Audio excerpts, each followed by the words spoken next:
right, folks. Well, welcome. We will go ahead and get started. On behalf of SAEM and Academy of Emergency Ultrasound, thank you for joining us for this webinar. We're going to go through several different topics, and we'll see where we sort of have the most interest and focus. We do have some questions that we'll try to get through from our panelists as well. But we're going to start with a very brief sort of nuts and bolts overview, very condensed though. We're going to just touch on the MDM versus separate CPT code topic just a little bit. I talked about that before. And then we're going to get into some emerging topics on United Healthcare, the No Surprises Act, arbitration.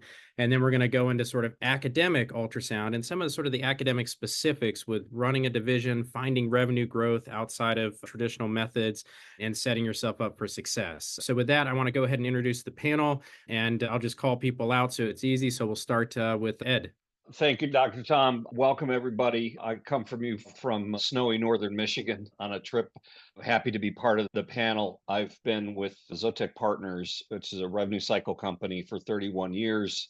My ASAP work is I chair work group 2 of the reimbursement committee. We deal with bad payer issues and out-of-network surprise billing at both the state and federal level. I've done that for 15 years. I'm also a co-founder of EDPMA, Trade Association of RCM companies and physician groups. So happy to be part of the discussions today. I'm going to be talking about the UHC issue, which has been one that we've done some advocacy on through ASAP. And I'm kind of doing double duty. I have to jump off for a few minutes and then come back on for a client situation. So thank you. Good afternoon, everybody. I'm Stan Wu. I'm at Baylor College of Medicine in Houston, and I used to be on the coding reimbursement subcommittee with Josh there, and I do a little bit of work on the ASAP coding and reimbursement work group as well, work group 1. And that's just one of the ultrasound faculty now. So very good. We'll go to Jason. Hey, I'm Jason Arthur. I'm the AUS Education Officer, and I'm just here to moderate the chat and be a sponge. So excited to be included. Very good. Go to Josh. Hey everyone, I'm Josh Gutman. I'm with Emory. I'm an associate professor. I'm the current ASAP EUS Coding and Reimbursement Committee Chair. Took over from Stan, and I've lately, along with my emergency medicine work, I've gotten into both industry and program building, ultrasound consulting. Thank you for having me. All right, Penny. Hi, thanks so much. It's nice to see friends here. I'm Penny Lima. I'm the Vice Chair of Faculty Affairs at Columbia and Professor of Emergency Medicine. I'm the past ASAP Ultrasound Section Chair and also current New York ASAP President-elect. And then we'll go to Rachel. Hey everyone, I'm Rachel Liu from Yale School of Medicine. I've also been a past Emergency Ultrasound Chair and AUS President, and now I'm just a hobo. So happy to be on this call. Very good. And my name's Chris Thom. I'll be sort of serving as a host, transitioning between different topics. And I'm the immediate past president of AUS and one of the ultrasound faculty at the University of Virginia in Charlottesville. So with that, we're going to bring up Josh Gutman's slide deck. And Josh, I'll let you have the floor, and I'll just try to transition as appropriate. Great. Yeah. Thank you so much for that introduction. So we have a lot to talk about today. So I'm just going to spend less than 5 minutes on a rapid fire on the very basics of coding and billing. There's a lot more to it, obviously, than I'm going to show you, but this is a nice introduction. Next slide. All right. So first of all, this point-of-care ultrasound is not really unique as far as billing is concerned. It's basically like any other radiology procedure. And so as far as coding and billing is concerned, it's any imaging that's done, any radiology, ultrasound, cardiology, et cetera, that's done. So anything that's required by radiology for an ultrasound exam, as far as documentation and coding, is also required for point-of-care ultrasound. Obviously, the only difference is that we do and we interpret the exam. So in that, there's no actual unique point-of-care ultrasound codes. Many of you know that the extended FAST exam, EFAST exam, is actually 3 codes in one because there is no EFAST POCUS code, which makes it very unique. And it is right now considered to be a distinct procedure that requires distinct reporting from the E&M, similar to how radiology is considered a separate imaging procedure, not connected to that. Next slide. All right. So firstly, you have to be a qualified health professional in order to bill. That picture is what ChatGPT thinks a qualified health professional looks like. But it is defined by CMS. It was defined in about 2013 as someone who has a qualified by education and training, as however it's defined, as well as facility privileging, who performs a service and independently reports that service. So it's not bundled within a hospital bill. So for example, nurses are not considered qualified health professionals from this standpoint because their billing is considered bundled within a hospital bill. Next slide. The documentation requirements are, first of all, you need the patient information. So this is the thing that needs to be reported separately is patient information. You need a medical necessity or indication, and you've all have experience with this when you're looking at any radiology report. It has patient information, has the indications, findings, and impressions. So it's the same thing for point of care ultrasound. Medical necessity, not only does it need like something that's in the report, chest pain, shortness of breath, but actually your documentation within your regular note has to justify the reason why you're doing an ultrasound exam, similar to if you are getting a chest x-ray or a CT scan or radiology ultrasound, your note has to justify why that test is necessary in that patient's care. And so all these specific elements need to be in your report, including any specific locations that you are scanning if you are doing an extremity, for example. Next slide. Archival is required in order to bill. The images need to be saved, and you have to be able to access those images.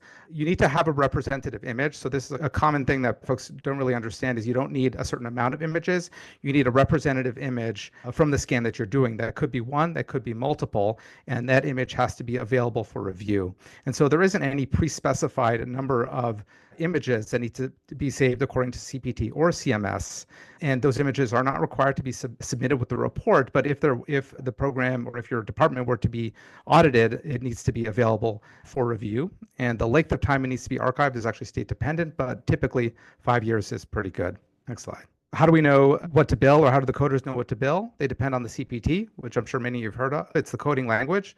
It stands for current procedural terminology, and it's created by the AMA, or the AMA appoints a CPT editorial panel, which every year reviews the CPT codes and makes adjustments, adds any new codes, changes codes as needed. And then those codes are 5-digit codes, and those translate between the healthcare teams and the coders and the payers. And so that eases communication. So if a physician does a procedure, an abdominal ultrasound, for example, then the coder looks at that abdominal ultrasound and says, okay, you have all the elements. That code for that limited abdominal ultrasound is 76705, and they put that in the bill. And then the payer says, okay, 76705 means a limited abdominal ultrasound. They can translate to know that what that means. So it's ease of communication, and it's how all of healthcare billing is done. Next slide. So how does the billing actually happen? So the coders receive your documentation, make sure all the elements are present, and assign a CPT code based on the ultrasound that you do, submits it to the payers. The payers then review the code, review the documentation, make sure that it was actually medically necessary, and if they deem that it's appropriate, they pay. Next slide. All right, quickly, facility versus professional fee. There's two types of fees. If you've ever gotten a bill from a hospital visit or an ED visit, you'd see that there is the bill from the physician's side and there's a bill from the facility side. So it's the same for ultrasound. The facility fee, or what's also known as the technical component, is billed by the hospital. They're the ones who owns the machine, owns the place, owns the IV if you're doing that, owns all the equipment. And so they get the facility fee. And the professional fee is the fee for the ultrasound interpretation that you do as a professional. So similarly, the radiologist would also bill a professional fee. We do that as well, and that goes to the physician group. So there's two separate bills. Next slide. Lastly, just quickly on modifiers. So modifiers are the thing that allows us to break the BMS rule book. So CMS says that you can't bill for the same ultrasound done on the same day for two separate providers.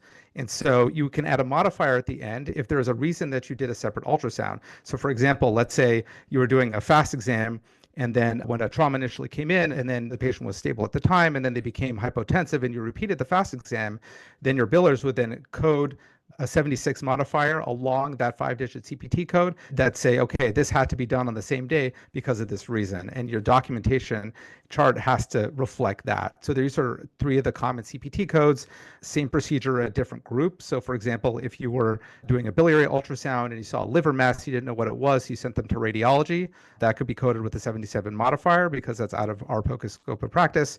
And the 59 modifier is if you have the same CPT code for different sites. So if someone had an abscess, for example, on the arm and the leg, and you used ultrasound to diagnose both, those use the same CPT code for an extremity, but they're distinct procedures. So one of them comes with the 59 modifier.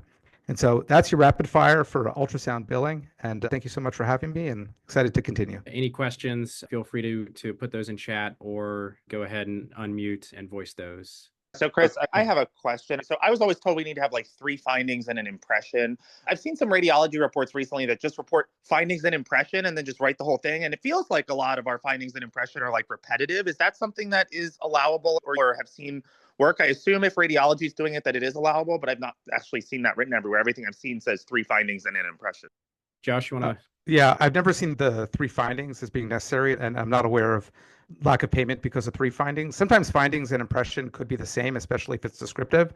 And sometimes it could, like if you're seeing some sort of mass and you're just describing it and recommending another study. And sometimes, like if you see cholecystitis, impression could be cholecystitis. So kind of depends on the findings. It may also depend on the specific CPT code you're using. So like radiology, like there's a lot of codes, right? So like they use completed and they have specific requirements within the CMS manual that they're required. So those that they say, hey, we looked at this for those things, but the POCUS codes are typically limited codes. So there's not as much of a requirement in terms of what they have to specifically image. So like the limited abdomen is a limited abdomen. It's the same CPT code of whether it's part of the EFAST with those 3 that Josh mentioned, or whether it's a gallbladder, or whether it's a bowel ultrasound. That is the same CPT code. And it doesn't say, hey, you have to look at jejunum or you have to look at common bile duct or whatever. If I can put a quick comment on it, this is Ian Butler. I work with our group Vituity and our billing with this kind of stuff. And it's CMS doesn't put any requirement on what you see or anything. Like they're incredibly vague. But insurance companies a lot of times will bounce back our codes to us and say, well, you didn't really do anything here. And so our billing folks will say, hey, if you guys can at least write down 3 things as a part of this, then it decreases the bounce backs and makes our life easier. And so if you work with any of our sites, you'll hear us say something along the lines of, yeah, put down at least 3 things. And it's not a CMS requirement at all. It's just what tends to get collected when we put it out to some of the insurers. I won't name any of the insurers, but there are some insurers that just don't like to pay, right?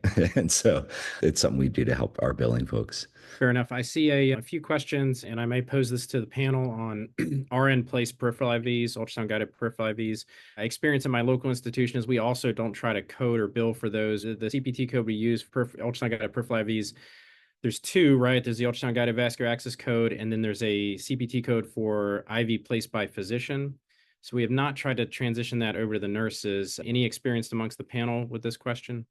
I was told by our revenue cycle team that the nurses cannot bill separately for each individual procedure. It's just a bundled within the facility fee in the hospital, bundled the billing. So we were told like whenever they put in a catheter, they're not billing for that. So, but there's an interesting question down here, and I would love Ed's insight into this too, that can the faculty who's there bill for the professional fee for interpreting the RN's captured image for the ultrasound guided IV, that it's appropriate? Which question is it the one about self-referral?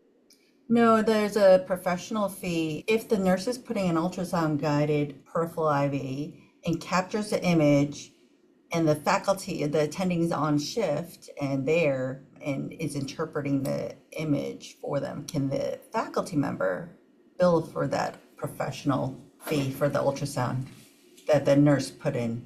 I've never actually, that's an interesting question. It's never come up to my knowledge. Conceptually, I don't see a problem as long as, again, you're doing an interpretation and report. Dr. Gutman covered this well. You have to avoid, and I've got some slides coming on this a little bit later, you have to avoid a situation where the commercial plan would say it was just a review and not an interpretation and report. The cleanest example I can think of is a chest x-ray negative. If you just say negative, that's not an interpretation and report, right? You need to have some findings. I'm not saying you have to do the extent of the findings of a radiologist necessarily that they might do for complete ultrasound, but I think it has to meet the sniff test for an interpretation and report for that limited ultrasound. Some other questions that came in the chat here. There's a question that essentially refers to the Stark law as well. I think something we've run before, and Stephen Allerhand said, my financial director tells me that some payers claim we cannot refer POCUS against ourselves because of a conflict of interest. Thoughts? Anybody heard that? And to me, this sounds like the question about the Stark law, which is a good topic for conversation. It is a good topic. It's also highly, highly complex. This is an area where you need compliance counsel, legal advice. I've never heard of an issue from a health plan, from a Medicare standpoint, concerning self-referral in this context. Not to say it hasn't happened. I've never read about it. I've never heard of us running into it from an audit standpoint. And Stark doesn't really reach the question of conflict of interest. There's nothing in the Stark or the anti-kickback laws, for that matter, that deal with conflict of interest. And so that seems like a bit of an off-the-wall commercial payer issue. And Ed, I'll lead you a little bit as well, if that's okay, with a follow-on question regarding that. Sure. My understanding is that Stark specifically has a provision that allows that if it's contiguous with your office, then you're allowed to bill for both, which, since our office would be considered our emergency department and it's at the bedside, it seems that would be an exception. It would not be considered a Stark violation. But again, I'm not an attorney. Yeah, no, that makes sense. The Stark law has a number of exceptions. And where you have to be careful is you have both exceptions and you have safe harbors in the Stark and anti-kickback context. And what you have to be careful of is, if you're not in the safe harbor or otherwise in an exception, you can be in violation almost on a per se basis. So again, get legal counsel on that for sure. But I think of that as an example of, like, if I do my own IV, like, I'm not referring myself to my patient to do my own IV, which is the same concept in my mind. Or if I do a chest tube, I'm not referring the patient to myself to do the chest tube. I'm doing it as part of their routine care in my office. Again, I don't see an issue really there. I completely agree. And Stark and anti-kickback don't come up much in the context of emergency medicine because you have the EMTALA mandate of care. You're mandated by law to provide the screening services and stabilizing care. So it's unique. I think EM is unique in that regard. So Stark really doesn't come up much in the EM context because EMTALA seems like it trumps that whole concept of self-referral. You have to fulfill your EMTALA obligation and your patient care obligation. So the question really comes back to medical necessity.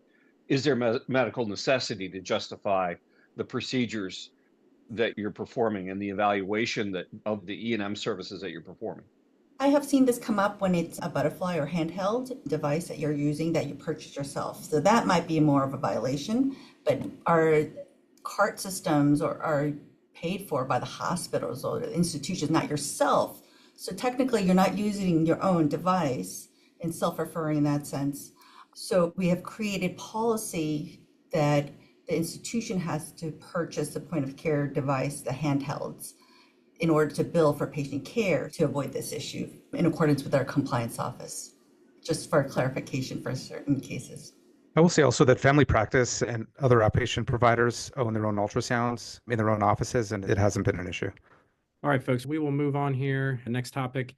Great discussion there. Thank you to all the panelists and the participation from the audience. We're going to talk about this briefly. This is another condensed sort of 5-minute thing and then open for discussion on this. And of course, this is a reminder of what we all know, this change in 2023, where it's sort of a choose your own adventure, right, for the point of care ultrasound, whether it gets coded independently as a CPT code and an independent sort of thing, if you will, versus rolled into the medical decision making. And there's a lot of detail to say there, but just very high level, right? You've got these 3 columns in the MDM grid, the COPA, the data, and the risk. Where the ultrasound can fall in is under this independent interpretation of tests under data. So this is just the data being shown here, and that's where the point of care ultrasound can potentially roll into the MDM. And of course, the big rule we all know is you can't do both. So if you roll it into the MDM and you use it as a component of MDM complexity, then you can't code it as a separate CPT code. And when you look at something like this, right, this is where it gets kind of tricky, right? Because you might look at something like this, and what you find is that the additional work, in this case, work RVUs, but additional revenue, if you will, from jumping a level on the core emergency medicine E&M codes is almost always, outside of transesophageal echo and a few other exceptions, is almost always going to be greater than staying at that same level and then coding the ultrasound separately. So when you look at this, you might lean towards let's roll everything into the MDM. But of course, what's not on here is the best case scenario, which is you get the level 4 E&M in the top right, that 2.7 work RVUs, and you still, right, manage to find a way to code that ultrasound separately. In other words, you've got the highest complexity you can have without needing the ultrasound in the MDM. Now, when you have, just again, very broadly, when you have simple cases, this is where you might find that there's a higher risk that the POCUS could be contributory to the MDM. In other words, if there's nothing else going on, there's nothing to independently interpret, there's no consultants to talk to, etc., there is a higher likelihood that point of care ultrasound might flow into that MDM or might benefit from doing that. And once you've got a complex case, you're admitting them, there's other tests done, there's really no reason, right, that should have to be part of the MDM, because you've got so many other things you could plug into that data hole and in the other areas of the MDM grid where it wouldn't be necessary. Now, just for fun, we looked at this at our own institution through kind of early 2023, and we had what I thought was the best case scenario where we had coders who were very open to this thought of, hey, if you need the point of care ultrasound for the MDM, roll it into the MDM so we get that bump, but try not to, right? In any case where you don't need it, please code it separately, because we want to see that revenue. We want to make sure we're capturing everything we possibly can, et cetera. And then we did this little review on which ones were coded separately versus which ones were not. And 75% of the exams were coded separately. And the big difference there that we sort of found was that there was a higher proportion of independent interpretations, right? Chest x-rays, EKGs, CAT scans amongst the charts where the point of care ultrasound was coded separately than there were on the ones where it was rolled into the MDM. Now, what this chart also shows is we lived in a very imperfect world, or we still do, right? Because what you may notice is that 50% of the cases where the POCUS exam was not coded, right, or 49% had an independent interpretation present, and that number should have been 0, right? Because anytime there's an independent interpretation present of another test, the point of care ultrasound has no role in increasing the MDM. In other words, you only get credit for that once. So as soon as you independently interpret a chest x-ray, that point of care ultrasound is saved from being needed in the MDM and can just be used in that traditional separate CPT coding arrangement. So here what we found was also a lot of coding inaccuracy. When we've looked at this with 2 coders with the specific question, we found at our own institution, and this is going to be very institution dependent and documentation dependent and case dependent, but the number of times where the ED ultrasound, or the percentage of times, can improve the E&M level and thus should go towards E&M as opposed to separate is about 5 to 10%. That's just our institution and not necessarily everywhere. Now, putting this in this way, a perhaps not ideal paradigm, right? So these are 2, is to say never code it separately, always use for the MDM, or never using the MDM, always code separately.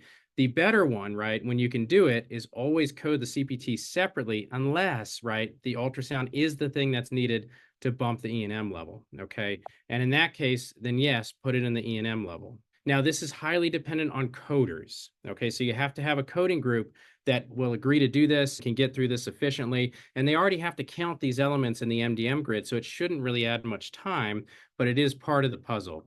Last thing I'll show is when you are operating, so strategies, right, to avoid the point of care ultrasound being needed in the MDM. There's a lot of those. The biggest one is that number 1, independent interpretations of tests, discussion with external consultants, and I like to say sacrifice the EKG, which just means put an independent interpretation on the EKG. If you are in an imperfect environment, imperfect strategies, depending on what your coders can handle, might be something like this. Bill POCUS on all patients with an independent interpretation of test, right? Because at that point, none of those point of care ultrasounds are going to contribute to MDM. They're all going to be quote unquote wasted if they're not being coded separately. Admitted patients, generally those are going to benefit from separate CPT codes. And then when there's an EKG. So that's a little bit of an overview, and I'm actually going to stop there for questions. Chris, so far we don't have questions on CPT, but there's a good conversation about orders going in as well, and that everybody's been jumping in, which I think is great. But I guess the long and short is an order required? What if the facility doesn't want to bill and just the provider wants to bill? I think we all probably agree orders are a good thing. But yeah, I can realize the logistics of working that sometimes is hard. So, and I actually had this at one of my hospitals come up that our IT guy said, do you have to have an order for all these? Yeah, I don't know, Jason, to be honest. I think when we're doing independent interpretations of tests, my understanding there is the burden, or the administrative burden, is a little bit lower because it's not a standalone CPT code. So I don't think you would need a defined order in the case of, hey, I want to do this ultrasound, say I did it, independently interpret it, I don't have any workflow. That should still be able to count if a coder is seeing that and putting it into the MDM grid. As far as the separate CPT code, I'm not sure. I don't recall that as a specific requirement, having an order in the EHR, but I don't want to misspeak. Not according to CMS. Great. They don't mention it at all. Like The order issue part of workflow isn't tied to CMS at all. So I'm not sure where that's kind of getting misconstrued, but the order is there really for a couple of different purposes. It is there to link your images to that specific encounter in the EMR. And some of the middleware solutions do use orders to kind of like auto code or auto drop charges or something like that. But really, it's kind of something that will tie in the patient encounter with the EMR and also your images, etc. So it's kind of not really part of billing, but it's part of necessary workflow processes that allow you to bill. So even if you had no middleware and you're just doing procedure notes, you still need to have your images saved somehow. And a lot of times the order is what lets you do that, even if you don't use a middleware solution.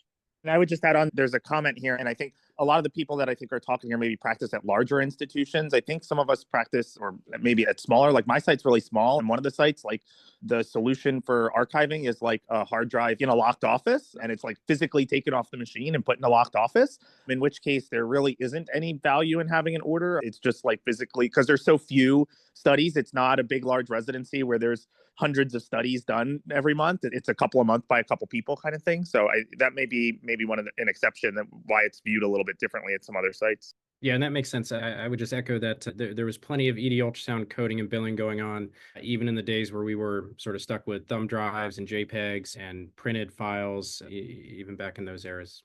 As long as it's an auditor, you can hand them that hard drive. That's all that matters. Well, I would say in the case of an audit, it would be a lot easier to find that ultrasound if you had an order, right? So just from a logistical standpoint, you now have something tied to that archived image that's in an office, right? And so then you'd be able to see that, oh, there was an actual ultrasound performed on this patient, and then go search for it in your thumb drive or hard drive. The next slide. So I want to talk about specifically United Healthcare's announcement back in Q4 of 24. They, and some of it's quoted here, they said radiology services performed by a clinician for the same patient as the E&M service performed on the same date. So we talked about this just a minute ago. If the service is a review versus an interpretation or report, the review is considered included in the E&M reimbursement. They went on to say the interpretation of the radiology service appended with a modifier 26 that's identifying that you're billing for the professional component only, not the technical component, because that's owned by the hospital, will be considered for separate reimbursement when reported by the same individual provider on the same date of service as the E&M for the same patient, unless a copy of the radiology report is attached to support separate reimbursement. There's a hyperlink there to the policy. Now, for those that go back to the 1996 X-ray policy, where CMS first announced reimbursement for emergency medicine for X-rays and EKGs, this issue came up. And the issue was, can the interpretation report for a plain film X-ray be included within the record? And CMS was very clear at the time that the answer was yes, it can.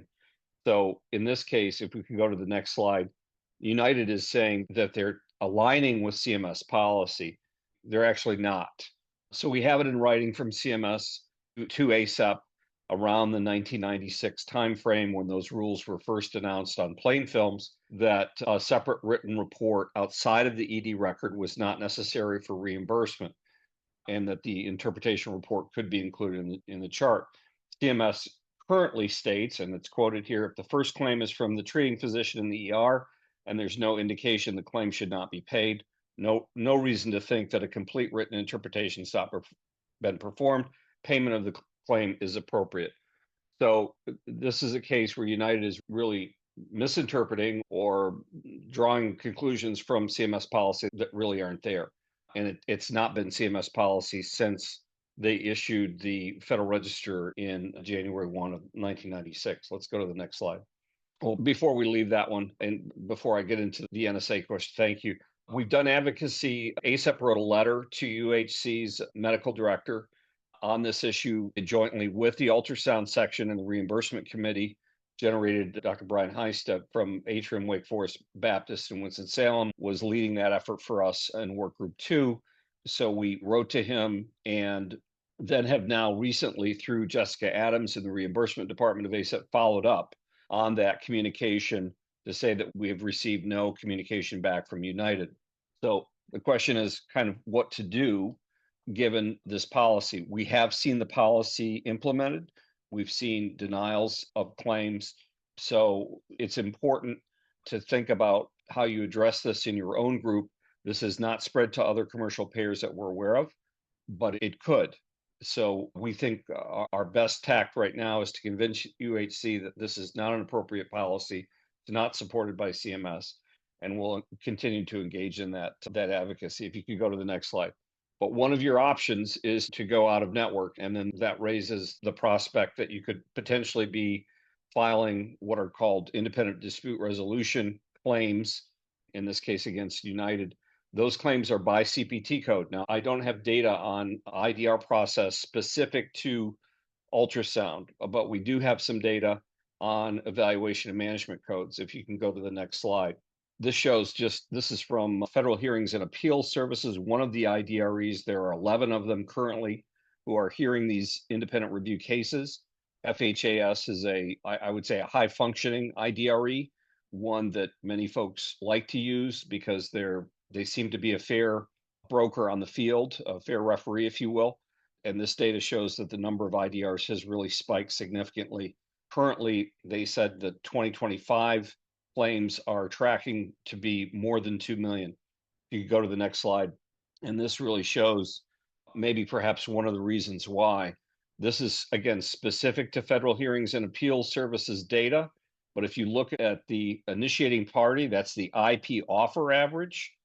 And this is baseball style resolution, folks. So the IDRE has to select either the physician group offer or the health plan offer. In this case, the offer for 99285 is coming in at between about 11 and 12x of Medicare, and emergency physicians are winning over 85% of those. If you look at 99284, it's even higher, again, an 85% win rate. The dispute that count there is 76,000, so very large sample size. And that initiating party offer average is coming in at about 13 to 14x of Medicare. So emergency physicians are winning those cases at a high percentage and quite a high reimbursement. Now, there are some issues with compliance by the plans with paying the IDRs, but this is certainly an option where you could take your services and go through the IDR process. Let me also say, though, it's not a substitute for appeals, right? So if you feel that those United denials are unjust, you have to go through an appeal process. This process is all about arguing about the appropriateness of the reimbursement, and it's typically done on the E&M codes, but there's nothing to say that you couldn't use this process also for the ultrasound codes. Next slide, please. There is the letter to, I said him, I should have said her. This is to the chief medical officer, and then this was recently followed up with subsequent correspondence from ACEP in Q1 to the system-wide medical director for United Healthcare. So no answer back from them yet. Next slide. Any questions there for me? Just one quick question, Ed. Did you say that the IDRs are for justifying the payment amount or just that justifying that it should be done? I thought you made a point there and I just wanted to clarify what you said. Yeah, it's the pay. So IDR is for you to dispute the payment amount. Remember, the great thing about this law is the patient's protected. They pay their in-network cost sharing and they're out of the dispute. They're protected from the balance bill. So your dispute with the health plan is in a forum that's decided by an impartial third party, and you're disputing the level of payment, right? You're not disputing the claim adjudication. You're not disputing the claim policy. The IDREs do not have a copy of the chart. They don't have other payment policy information where they can adjudicate whether or not if it was bundled or not paid or denied inappropriately. They have to have a different process. You have to go through their standard appeals process for that. Ned, I'm curious with the language used here in the separate report being required by United Healthcare. Do we know exactly what that entails? Or in other words, is this something that requires a separate entity from an embedded procedure note in the ED provider note, for example? Is it something that traditionally is not handed over to insurers, and this requires an active additional step by hospitals and physicians? Dr. Tom, we really don't know. We don't know what United has not said exactly what is got to be required by this separate documentation. So, because again, there's no precedent for this in the commercial health plan space. There's no precedent for Medicare. So we're really in uncharted waters here. Yeah, I'll just share a slightly different, and I believe it was Anthem at the time, but back in 2014, 2015, that era, Anthem came out with a state policy in Virginia saying that they weren't going to reimburse ultrasound codes unless the facility where the ultrasound was being done was accredited by AIUM or the ACR. And we brought up at the time the CUAP process and what ASAP has, and Anthem's initial response was, well, that doesn't count. We're only looking at AIUM and ACR. Now, Virginia ASAP did a great job and advocated against that, and that never came to fruition. We watched it closely, but it was another sort of insurer just randomly coming up with a strategy to reduce money out the door, basically. But things to watch for. Yes, advocacy is key here. So we're going to transition just slightly into a little bit more of a panel discussion on a few of our next topics. So the next topic we wanted to cover was revenue growth in academic emergency ultrasound. So getting a little bit into the weeds of academia, if you will. And I've got a few questions, and I'm going to hand them over to our panelists, and then hopefully that'll foster more discussion both in the chat, or Jason, maybe you can monitor people raising hands too, or something along those lines. So question for the panelists. So industry consulting for point of care ultrasound. So that came up as a question submission. What advice would you give to folks looking to enter that space? So folks who have done industry consulting. And then I might add on the question, did that revenue for that industry consulting come into your division or your section or your ultrasound group, or did that come to you directly outside of the health system? And how did you navigate all of that? I'm happy to start. I did it on the side, having nothing to do with my health system, although you have to be careful with your employer to make sure you meet all of their rules and submit conflicts of interest and all those other things, especially if you're university based. That becomes a big issue. So make sure to get with your chair and your COI offices to make sure that's okay. I think that the two ways to really get into it is to you really have to create your kind of own personal brand as an ultrasound expert, so that sometimes means going on social media and your websites and all that, and then they end up finding you, writing for publications that get read by industry or large publications, Doximity, MedPage Today, things like that. And that's how I got into it. Is I started writing and creating a personal brand, and then I was found by a number of companies who wanted to consult based on my especially expertise in reimbursement and billing. And then there's also going to some of these conferences, Vive, HLTH, something that have a lot of companies there, and looking at if they can use some consulting, some of the ways that I got into it to begin with. Very good. Other thoughts from the panelists or from the audience? I think there are many different avenues into consulting. As you are kind of like a young, potentially in academic space, you'll hear a lot about kind of what Josh just said about sort of building your professional identity and building your brand. I'm not really huge on social media, but I think having had some of the leadership positions, being involved a lot in the industry roundtable, and at that time being very much kind of in the front end of trying to build workflow and interfacing with companies through that, and having these kind of like honest, frank discussions about the capabilities and limitations about their products, and it sort of helped build a reputation for someone being reputable to work with. Then I guess they kind of ask you, back in the old days, they invited you to HQ with kind of a paid trip to talk to their engineers and like marketing people. And now that AI is really kind of taking off, there's a lot of companies who need and will request kind of clinician input. And a lot of that is paid through doing stuff like classification and a lot of their AI validation work. And so I think it seems like it's an intimidating space, but gradually as you get into it, I think it's something that you can just build on. We have a lot of junior faculty amongst this group who are doing consulting work. And kind of like what Josh said, it really depends on what sort of consulting you're doing. So if a company is asking us to trial their machine in your space that hasn't been quite FDA cleared yet, that's a little headache because, of some legal processes. But if you're able to do it, then I would say that kind of consulting money could go into your section.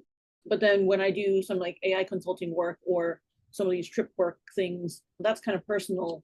And as long as I don't necessarily go over 10K of consulting, I don't necessarily have to like report it back for potential institutional audit and stuff like that. So you do have to be careful about your institutional rules. Very good. So, slightly related question. Someone was asking biggest challenges in obtaining or how you would recommend obtaining industry-related research grants. So, in other words, bringing in external research revenue into your division or your section. Folks are wondering for advice on that for those with experience. I think a lot of them kind of approach you when you have already built a relationship with them somehow. So our division, for example, has a relationship with Caption Health that is now with GE. So we're doing projects there that are funded to our section. And then also Philips/BARDA grants because we own a wide fleet of Philips. So I think it's kind of, I'm trying to figure out what the needs of your vendor or the vendor that you want to work with and how that matches with your goals and your institution's goals, and seeing if there is an idea that they haven't necessarily thought of before and going that route. But I guess also things like EMF grants or some of the smaller grants that could be potentially industry funded are a great way to start and kind of gets them to know you a little bit better. I'll just say for myself, if people in consulting, such as myself, they're always looking for places to get into and are, especially the startups, when there's a lot of money going into, especially AI and other things. So if you're interested in getting an industry grant, like be in touch with me or other people that in this group that are into consulting, because we have connections with companies and would be happy to be in touch. But just getting into this space, you end up finding all these companies that need industry grants, and then they're looking to be matched with interested hospitals to do industry related research. And also, those of you at academic centers, please check with your institution on how the grants are processed, because it might be controversial to talk about it now, but at Columbia, we survived by a lot of indirect costs, and there's a lot of high dean's tax here. And so we found out that the research projects that are not federally funded, non-NIH grants, actually cost a lot more to the department. So your department might have to prioritize what's important and what the ROI is. So just for those of you in academic centers. Yeah, next question I'll touch on, which is a little bit encapsulated by the last two, but maybe some opportunities for additional insight. So the panelists, where did you find revenue growth in your division or your section? In other words, industry grants, industry consulting, what are other opportunities you found? And perhaps there are administrative teaching, et cetera, where you found where revenue was able to be brought into the division or section and sort of supported? Surprisingly, I think a lot of education work. And so for us, we run kind of 2 national courses. One of them sort of breaks even, the other one sells out and probably earns us a good bit of money. And so that money, it used to go to the kind of department coffers, but now we've argued that it should go into the section budget. So we have that, but more locally, sometimes we'll do like within institution courses that bring a little money, or we make kind of like a deal with the hospitalists, for example, to run some training sessions for them for X amount of money. This year, I'm taking my first hospitalist fellow, and so they're kicking in a chunk of change that will go back into the section so that we can kind of, it gives a lot of freedom to do or buy equipment, not necessarily salary support, but it gives us some freedom to potentially offer shifts for pay, for example, when someone gets really strapped or whatnot. So yeah. I'll say in addition to that, so you have 3, so Rachel mentioned the education. So whether you're running CME courses for community emergency physicians like Yale does, like Mount Sinai does, or you're teaching other hospitalists and other groups, that's one. You have the industry related grants, that's a second. And the third is being able to convince your department that, especially if you have a fellowship and you do a lot of scanning that's educational in nature with the residents and students, but that you are billing for and are clinically indicated, is making that argument that if you have a fellow and they're having this many more exams because they're present that wouldn't be otherwise, getting some more of that money into the division, taking some of that revenue. So if you can quantify that with your revenue cycle management team and make an argument to your department, that could be a third source of revenue. Great thoughts. Josh's last point kind of dovetails into a topic we wanted to get into, but we're being mindful of the time, but I'll just mention it. Obviously, recent topic in emergency medicine is the ACGME proposed changes, and there's a lot of ultrasound, there's a lot of intersections with ultrasound in there. Curious to the panelists, do you see that as a potential, I don't want to use the term threat, but as a potential pitfall in future EUS reimbursement with the procedure minimums potentially going away with some of the other changes? Our curriculum didn't really change with that. We have our own requirements within the department. And so that in terms of education, it didn't impact us at all. Now, we also do a lot of, so we're affiliated with the medical school as well. So we do a lot of educational scanning with med students. And so there's a lot of opportunity for our residents to perform scans and to teach. That's a great opportunity. I agree, Stan. When you have a medical school and you have elective courses or courses that are longitudinal for medical students, your chair or department can advocate for some kind of reimbursement for those faculty members for non-clinical time or revenue. Yeah, and that's what we did. They were able to get some buy down for the division specifically. Yeah. We actually also educated our PAs who work under us to perform ultrasounds, and we actually improved our reimbursement a lot more than we thought we would for some of those fast track kind of patients. I wanted to comment. There was a question in the chat about Dr. Liu mentioned that there's some other departments that they do QA for, external QA, intercompensated. I imagine that's probably kind of like a contract in a way. And somebody asked, how is that compensated? Is that like a flat rate or a per scan kind of deal? And it sounds like you said it was a flat rate, but Josh said that, or sorry, Dr. Gutman said that you could basically do it either way, right? So it just kind of depends. And it sounds like depending on the scan volume, right? If it's high volume, maybe per scan makes more sense financially. If it's low volume, maybe a flat rate so that you're kind of aware makes more sense from a financial viability standpoint, because there's no real sense in having a contract if you're like, I did $25 worth of QA last year. I'll just mention that I've been asked to do like having like an overread service. That gets very dicey, in my opinion, and getting too much into the clinical care. So I would say, just be careful. Yeah, and just to go even further, probably between delivery networks, it probably goes through the department first before things get filtered to the section. So I'm not saying if we're charging 20K that we might get the full 20K. The department might choose to have a little tax and maybe you get 15K. I don't know how exactly that works, but having a flat rate kind of then takes away the nickel and diming that could happen if you charge per scan. But really, I don't think any of us are doing this for the money. A lot of it is the magnanimous nature of trying to be collaborative. I think that was an excellent way of putting that people don't really go into academics for the money, it seems, which is good. And then there were some other comments about establishing individual POCUS milestones within programs. It sounds like that's kind of a common theme, and perhaps that will come more standards. So I'm very curious about if this does go away where there's not a scan minimum, will we all just create our own scan minimums of what we think? And then will there be a paper come out that says, hey, it turns out you're supposed to do 25 to 50 scans per application? Yeah, and we'll end up right where we started. Yeah, we'll just end up keeping what we have. Like, we require our residents to do 50 of each. A lot of them are graduating with over 400 scans. And if you look at the learning curve data, like actually Romulo Gaspari's group have done a great job with learning curve data. And some of them for true proficiency require 75 scans. So I would imagine that a lot of us internally might keep sort of that private data. I suspect you're right. Dr. Lateplo mentioned in the chat asking about what everyone charges for their division to run a course for a different department. And there is another pre-recorded SAEM webinar with panelists also discussing that specific topic, though I don't know if we talked about what we're all charging. I know one of my partners who's on here, Zach Lewis, actually he calls it a menu of kind of like, this is what this looks like, and it's pre-packaged and kind of set up already. And unfortunately, it's not on the website, which it probably should be. But that's something that I imagine we all kind of wonders, what is a fair rate? So I agree. I'm very curious about what you guys think of that.